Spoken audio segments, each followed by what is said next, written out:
It is 8:47. Welcome back to BT. Well, the pandemic has exposed what we've known for so long in Canada. Advocates have been saying it for years. The long-term care system in the country is broken.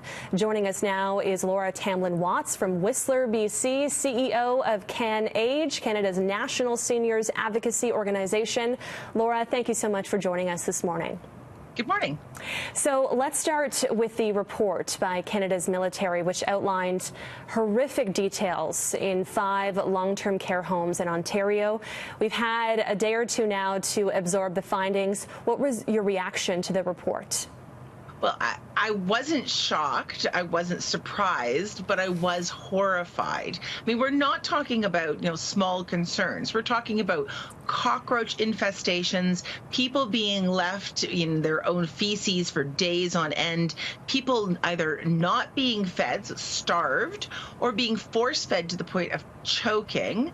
We are seeing, real and profound institutional abuse. And if we can shock the Canadian military, whose job it is to go into war zones, I mean, that is an indictment in our Canadian long-term care system. Yes, and these were only 5 homes, so I don't even want to think about what's happening in the other ones.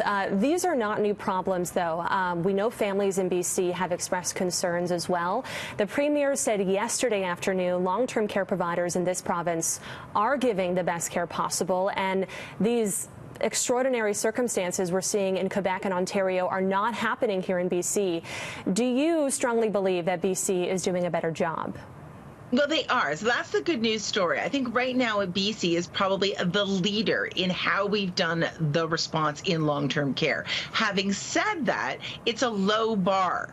And we have had report after report, including from the BC Ombudsperson, the seniors advocate, talking about the challenges that we have in our long-term residential care system. So we are doing better in the pandemic, but the problems are still real and endemic in our long-term care system in British Columbia as well.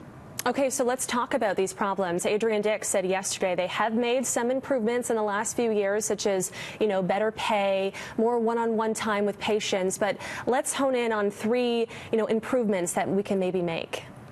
It's true. I think the staffing levels are better in BC than they were before, and the pay is probably the best in the country.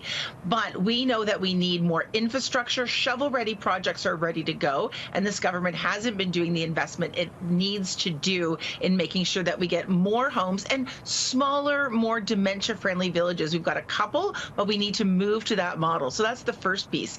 The second piece is we have more staffing, but we don't have enough staffing. So that is still, again, a low bar that we're creeping up from, and we need to make sure that we do that. And the third piece, which we have not done as much of as we need to do, get out of the medical model and make sure that we move to what we call the butterfly model or emotion-focused care. And that really means treating human beings like human beings.